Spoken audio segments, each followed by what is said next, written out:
आइए आज का वीडियो करते हैं स्टार्ट। आज का टॉपिक हमारा रहेगा प्रेजेंट इंडेफिनिट। प्रेजेंट इंडेफिनिट इसके ऑलरेडी जो हमने पार्ट का भी बना चुके हैं और आज हम कुछ सीक्रेट है समझेंगे प्रेजेंट इंडेफिनिट के बारे में।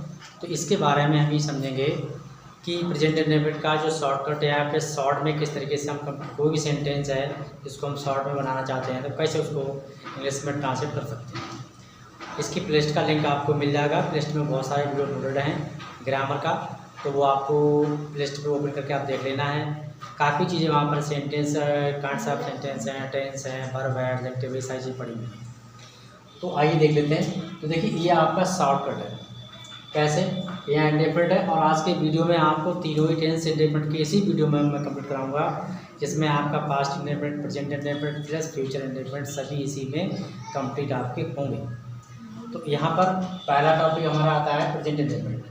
इसको अगर हिंदी में समझेंगे तो इसको कहेंगे वर्तमान अनिश्चित काल। ठीक है, प्रेजेंट को वर्तमान कहते हैं, इंडेफिनिट को अनिश्चित कहते हैं, टेंस को काल कहते हैं।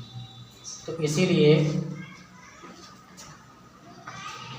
इसमें अब हम तीन सेंटेंस हमारे यूज होते हैं। कौन कौन से होते हैं? Affirmative, negative and interrogative. इन तीनों को हम, इससे क्या होता है आपका कि जो आपका सेंटेंस का स्ट्रक्चर होता है यानी वर्ड ऑफ सेंटेंस होता है, हमारा सेंटेंस का क्रमबद्ध नहीं होता। ठीक है, तो अफर्मेटिव सेंटेंस कहते हैं, इसको कहते हैं सकारात्मक वाक्य। और ये आपका जो है असर्टिव सेंटेंस का पार्ट है। असर्टिव को बोलते हैं साधारण वाक्य। आया समझ में? अब इसको देख लीजिए क्या दिया हुआ है। सब्जेक्ट, सबसे पहले आप अफर्मेटिव में कर्ता लगाओगे। अफर्मेटिव सेंटेंस आपका किसी भी टेंस का होगा तो सब्जेक्ट से स्टार्ट करोगे। उसके बाद में मेन वर्ब आती है, ये कॉमन रूल है। ठीक है, कॉमन स्ट्रक्चर है ये। सब्जेक्ट के बाद में आप मेन वर्ब लगाएंगे, मेन वर्ब के आगे आपको लगाना पड़ेगा ऑब्जेक्ट। ठीक है, अब हम बात करेंगे प्रेजेंट इंडेफिनिट के आधार पर। तब क्या करेंगे हम? सब्जेक्ट मेन वर्ब की फर्स्ट फॉर्म यूज़ करेंगे और फर्स्ट फॉर्म यूज़ करने के साथ ही अगर हमारा सेंटेंस का सब्जेक्ट जो सिंगुलर है तो उसमें एज आई एस जुड़ेगा। जैसे गो के लिए देते हैं गोज, राइट के लिए राइट्स लिखते हैं। ठीक है, लास्ट में करेंगे ऑब्जेक्ट लिख देंगे कर। नेगेटिव में आता है तो क्या करेंगे हम? सब्जेक्ट पहले लगाना है, फिर डूडल्स का प्रयोग करोगे। और यहाँ पर आपका एक चीज़ मैंने छोड़ दिया है, वो है नाउन। ठीक है, यहाँ पर आपको डूडल्स का प्रयोग करने के बाद में नॉट का यूज़ करना है। आफ्टर डैट आपको लगा देना है मेन वर्ब की फर्स्ट फॉर्म। ठीक है, और उसके बाद आप ले लेंगे ऑब्जेक्ट। तो नेगेटिव का हो गया ये। ऐसे ही हमारा इंट्रोगेटिव है। इंट्रोगेटिव को कहते हैं प्रश्नसूचक सेंटेंस यानी कि प्रश्नसूचक वाक्य। तो इसमें क्या करना है हमें? सबसे पहले तो देखो, इसके लिए हम दो तरीके से हमारा इंट्रोगेटिव सेंटेंस आता है। पहला, उसमें क्या शब्द शुरू में दिया होगा। दूसरा स्टेप आता है उसमें क्या, कब, कहाँ, कैसे, कौन, किसका, किसकी, किसके, इस तरीके से वर्ड होते हैं वो बीच में दिए होते हैं। ठीक है, समझ में आ रहा है ये? तो इसी तरीके से डूडल्स का प्रयोग करेंगे कब? जब सेंटेंस में क्या शुरू में दिया होगा। ये समझ लीजिए, क्या शुरू दिया होगा तो सबसे पहले डूडल्स को लगाओगे। डूडल्स इनमें से एक लगाना है सब्जेक्ट के आधार पर, in according to your subject. फिर आप कर्ता लिख देंगे, मेन वर्ब की फर्स्ट फॉर्म आ जाएगी, ऑब्जेक्ट आ जाएगा। मान लीजिए अगर आपका इंट्रोगेटिव सेंटेंस है प्लस नेगेटिव भी है, तो नेगेटिव होगा तो क्या करेंगे हम? यहाँ सब्जेक्ट के बाद में लगा देंगे नाउन। ठीक है, अब दूसरे स्टेप की बात कर लेते हैं। दूसरे स्टेप में इसके बाद में आपको मैं एग्जांपल भी बताऊंगा। ठीक है, टेंशन ना लीजिएगा। अब दूसरा आता है, मैंने कीवर्ड लिख दिया है, इसी को हम कहते हैं प्रश्नसूचक शब्द। ठीक है, प्रश्नसूचक शब्द अगर ये दिया है किसी भी सेंटेंस के बीच में, अभी मैंने बोल भी दिए थे, जिसमें क्या है, कब है, कहाँ है, कैसे है, कौन है, किसका है, किसकी है। ठीक है, इस तरीके से। तो इन शब्दों में भी आपको सबसे पहले लिखनी होगी, जैसे what, which, when, where, why. तो इनको सबको पहले आपको लिख देना है। फिर उसके बाद में आप क्या करना है? सब्जेक्ट आ जाता है आपको इसका यूज़ करना होगा। तो उसके बाद में क्या करना होगा? नेगेटिव होगा तो सब्जेक्ट के बाद में आपको नॉट का यूज़ कर देना है। बाकी मेन वर्ब फर्स्ट फॉर्म आएगी, फिर आपका ऑब्जेक्ट आ जाएगा। लेकिन ध्यान रखिएगा, यदि आपका इंट्रोगेटिव सेंटेंस है और यदि आपने क्वेश्चन मार्क नहीं लगाया तो समझ लीजिए सारा सेंटेंस आपका रॉन्ग बना जाएगा, 100% वो कट जाएगा। तो इतना समझ में आ गया होगा। अब देखते हैं इसके एग्जाम्पल में क्या दिया हुआ है। सबसे पहले एग्जाम्पल देखिए, यहाँ दिया हुआ है कि मैं आपको पढ़ाता हूँ, मैं आपको पढ़ाता हूँ। ठीक है, ये आपका अफर्मेटिव सेंटेंस है। कैसे बनाओगे? सब्जेक्ट मैं है आपका, मेन वर्ब आपकी क्या है? पढ़ाता हूँ क्या दिया हुआ है, इसकी इंग्लिश नहीं लगेगी, ये प्रेजेंट इंडेफिनिट में। ठीक है, और आपको ये आपका हो गया ऑब्जेक्ट। तो सबसे पहले सब्जेक्ट लगाओगे आई, पढ़ाता हूँ मुख्य क्रिया, मेन वर्ब है ये, तो टीच फर्स्ट फॉर्म आएगी। क्यों आएगी?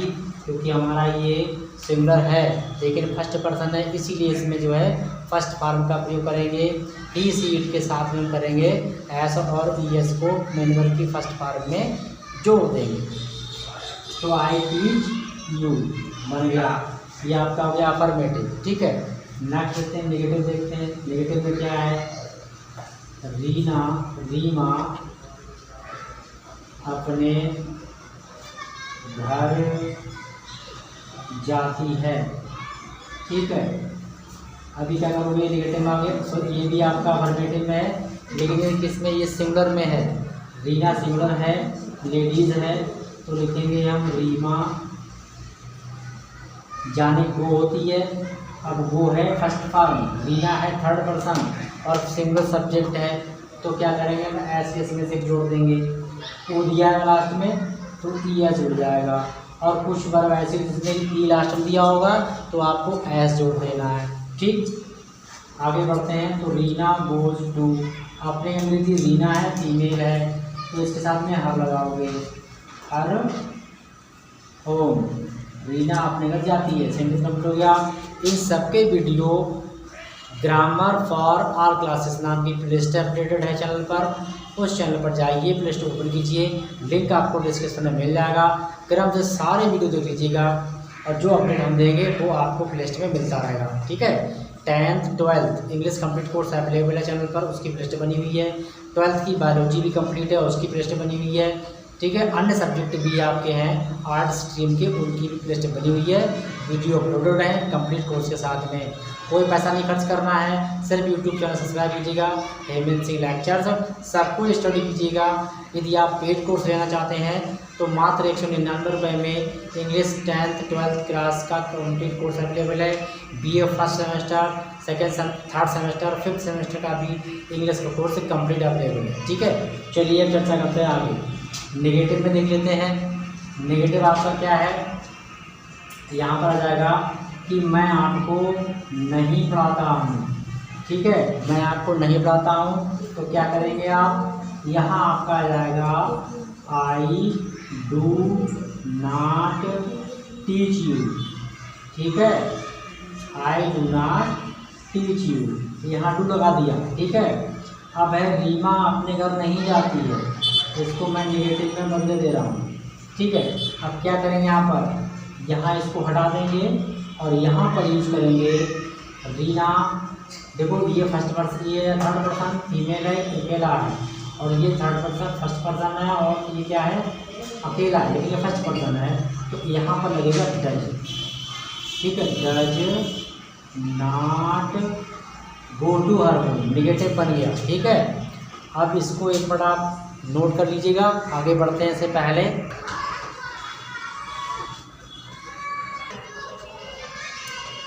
तो अब इंट्रोगेटिव समझते हैं। अभी हमने अफर्मेटिव नेगेटिव समझा एग्जाम्पल के थ्रू, अब समझते हैं हमारा नेगेटिव। तो नेगेटिव में क्या है? क्या मैं गणित पढ़ाता हूँ, या क्या, एक मिनट यहाँ पर मैं नहीं आएगा, क्या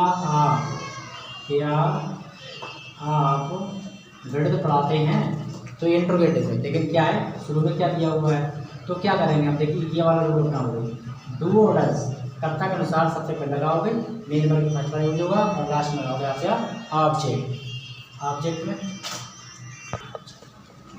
तो इसमें इंट्रोगेटिव है, ये क्या की अंग्रेजी नहीं लगेगी, और यहाँ पर है की अंग्रेजी नहीं लगेगी। ठीक है, इन दोनों की अंग्रेजी नहीं लगती है। क्या करेंगे हम?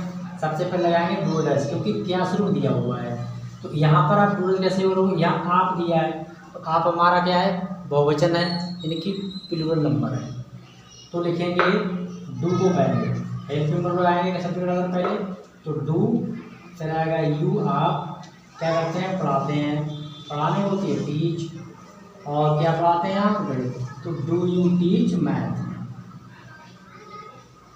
ठीक है। और क्वेश्चन मार्क यूज, यदि आपने सेंटेंस क्रिएट कर लिया और क्वेश्चन मार्क यूज़ नहीं किया तो समझो आपका सेंटेंस 100% रॉन्ग है, कट जाएगा, कुछ भी नहीं मिलना है। और इस तरीके के सेंटेंस आपके 10th एग्जाम में अक्सर आप पूछे जाते हैं, छोटे से क्लास में पूछ लेता है, 6 से स्टार्ट हो जाती है ऐसे सेंटेंस पूछनी। दूसरा सेंटेंस देख लेते हैं, वह कानपुर में कहाँ रहता है, वह कानपुर में कहाँ रहता है, ठीक है। तो ये क्वेश्चन वर्ड है, ये भी हमारा, लेकिन यहाँ कहाँ दिया हुआ है, तो कहाँ जो क्वेश्चन वर्ड है बीच में दिया हुआ है, तो अब इसको क्या करेंगे हम, सबसे पहले लिख देंगे कहाँ 300 है, वेयर आ गया। अब यहाँ वह दिया है, वह क्या है, अकेला है, सिंगल है, साथ में थर्ड पर्सन भी है, तो क्या करें, तो इसके भाई क्वेश्चन वर्ड हमारा क्या कहाँ था, तो वेयर लगा दिया। अब यूज क्या करेंगे हम, हेल्पिंग वर्ब, तो डूडल्स, यहाँ वह है, सिंगुलर है, अकेला है, और एक वचन भी है, कैसे समझो आप, तो यहाँ यूज करेंगे डज का, डज, फिर क्या है, रहता, ये आपकी मेन वर्ब है, तो ये हो जाएगा वेयर डज।